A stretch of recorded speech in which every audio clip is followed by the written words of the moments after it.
kita ketemu lagi di pelayanan digital Perkantas Labuhan Batu. Kali ini saya mau membahas satu bagian dari kitab Lukas, kisah tentang Zakheus, kisah yang familiar, yang sering diceritakan ulang di dalam cerita-cerita sekolah minggu, begitu ya.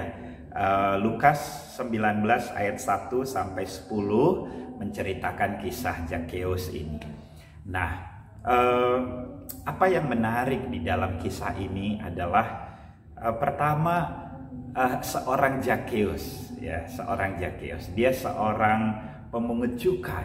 Di dalam profesinya sebagai pemungut cukai di hadapan kekaisaran Romawi, dia menjadi alat, gitu ya, alat untuk mengumpulkan pajak dari bangsanya untuk bisa diserahkan kepada kerajaan atau kekaisaran Roma, gitu ya. Nah, di hadapan kekaisaran Romawi, maka dia punya power, punya kekuatan, sehingga kemungkinan orang ini bukan orang yang biasa. Dia punya banyak bawahan, karena tidak mungkin seorang diri untuk mengambil pajak dari orang Israel. Dan secara fisik bahkan dia dikatakan dia seorang yang pendek, sehingga kalau secara fisik dia bukan orang yang berotot, kuat, seorang jagoan, maka kemungkinan dalam menjalankan tugasnya dia punya banyak pasukan. Nah, karena itu ini makin menarik ketika diceritakan dia ingin ketemu Yesus, dan karena ingin melihat Yesus dia panjat pohon ara. Menarik sekali bahwa kenapa dia tidak minta para pasukannya untuk mengatakan saya ingin melihat Yesus. Coba singkirkan orang-orang yang ramai ini supaya saya bisa langsung ketemu Yesus. Nah, dalam hal ini apakah mungkin dia itu tidak ingin ketahuan? Kalau tidak ingin ketahuan, kenapa dia harus panjat pohon, sesuatu yang langsung dilihat oleh Yesus? Apakah mungkin dia juga tidak mau menggunakan pasukan supaya dia tidak justru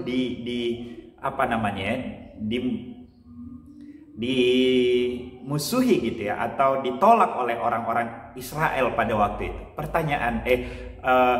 Masalahnya adalah dia sendiri pemungut cukai. Dia memang orang yang sudah tidak disukai oleh bangsanya sendiri. Jadi kenapa dia harus menjaga?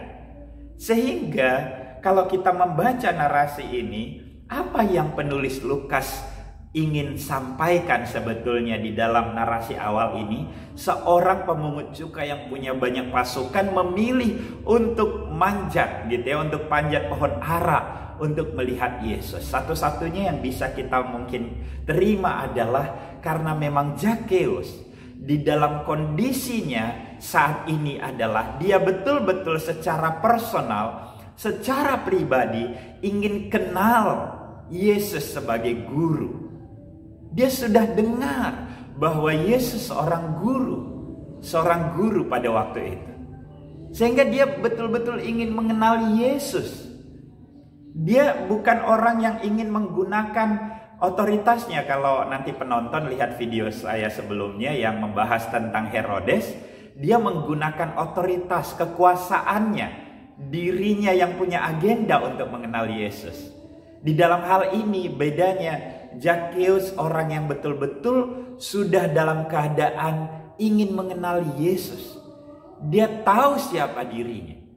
Dia tahu bahwa dia orang yang putus asa. Dia dimusuhi bangsanya. Bahkan ketika melakukan tugas dari kerajaan Romawi, dia tahu ini bukanlah tugas yang benar. Dalam keadaan, menurut saya ya, dalam keadaan yang sudah putus asa. Karena seringkali gitu ya, kalau saya sendiri mengingat pertobatan saya adalah saya betul-betul datang kepada Tuhan itu dalam keadaan saya sudah melihat tidak ada jalan lagi bagi saya. Bahwa apa yang saya lakukan semuanya sia-sia. Bahwa ada sebuah keputusasaan. Seluruh usaha yang saya lakukan ini, saya tahu ini kosong. Saya butuh sesuatu yang sangat bermakna. Kalau kita bandingkan lagi dengan kisah orang kaya ya, kisah tentang Zakheus ini, kisah orang kaya yang datang pada Yesus, "Guru, apa yang harus aku lakukan supaya aku mendapat hidup yang kekal?" Dia juga dalam keadaan putus asa, tetapi masih ada agenda pribadinya. Dia masih terikat dengan hartanya, sehingga ketika Yesus bilang jual, dia tidak siap. Nah, kita kembali ke Zakheus ini. Dia orang yang betul-betul siap. Jadi ada satu keadaan di dalam diri kita yang betul-betul terbuka, siap untuk mengenal Tuhan. Karena kita tahu seluruh hidup kita sia-sia dan hidup di dalam dosa. Nah, kemudian yang menarik adalah sebetulnya siapa yang menyapa? Yang menyapa adalah Yesus, bukan Zakheus. Yesuslah yang berkata, "Zakheus, segeralah turun, sebab hari ini aku harus menumpang di rumahmu." Yesuslah yang menyapa. Yesuslah yang datang. Jadi bukan kekuatan Zakheus yang berkata, "Yesus, mari datang kepadaku." Tapi Yesus sendiri tahu ada seorang Zakheus yang merindukan dia. Dan Yesus sendirilah yang berkata, "Turunlah segera. Aku mau masuk menumpang. Aku harus menumpang di rumah." Sehingga Yesuslah sebetulnya yang lebih dulu datang kepada kita. Di dalam kondisi kita yang sudah sangat haus ingin mengenal dia, Yesuslah yang menyapa. Yesuslah yang datang untuk memanggil kita. Firman Tuhan itu datang kepada kita untuk memberikan berita kabar baik, Injil kerajaan surga. Sehingga bagi penonton sekalian, kekristenan kita bukanlah sesuatu yang karena kita upayakan, tetapi karena Kristuslah yang memilih kita menjadi muridnya. Tetapi memang ada situasi gitu ya, dan saya sangat yakin, dan inilah yang kita yakini sebagai orang Kristen, ini adalah pekerjaan Roh Kudus seutuhnya yang membuat kita begitu berduka, membuat kita menyadari siapa diri kita, sehingga kita tahu bahwa seluruh hidup kita ini sia-sia. Hanya ketika kita menerima Kristuslah, maka hidup kita menjadi baru. Sebagaimana yang dilakukan Zakheus. Apa yang mau saya tekankan begini, penonton sekalian. Setelah Zakheus turun, mereka masuk ke dalam rumahnya bersama Yesus gitu ya. Lalu Zakheus berkata bahwa, "Tuhan, setengah dari milikku akan kuberikan kepada orang miskin, dan sekiranya ada sesuatu yang kuperas dari seseorang akan kukembalikan 4 kali lipat." Nah, respon Yesus memang begini, hari ini telah terjadi keselamatan kepada orang ini. Nah, apakah karena perubahan Zakheus sehingga dia menjadi selamat dan menjadi orang percaya, menjadi murid Yesus, menjadi orang yang diselamatkan, menjadi lahir baru? Saya rasa tidak. Respon Zakheus kepada panggilan Yesus itulah yang menyelamatkan. Menerima Yesus secara pribadi, sebagaimana di dalam Yohanes 1 ayat 12, tetapi semua orang menerimanya diberi kuasa supaya menjadi anak-anak Allah, yaitu mereka yang percaya kepadanya. Jadi menerima Yesuslah yang membawa kelahiran kembali bagi Zakheus. Dan bukti daripada kelahiran kembali, bukti daripada keselamatan, bukti seseorang memang sudah dilahirkan kembali, sudah memiliki hidup baru, ada satu perubahan hidup. Sehingga pernyataan Yesus hari ini telah terjadi keselamatan kepada rumah ini, itu di dalam artian hari ini telah terlihat bahwa keselamatan itu betul-betul ada, terjadi di dalam diri Zakheus. Jadi Zakheus diselamatkan oleh karena menerima Yesus. Dia dilahirkan kembali. Lalu kemudian kelahiran kembali, hidup baru, itulah yang membawa sebuah perubahan hidup. Nah, jadi sebagai penutup saya mau menekankan sekali lagi kepada penonton.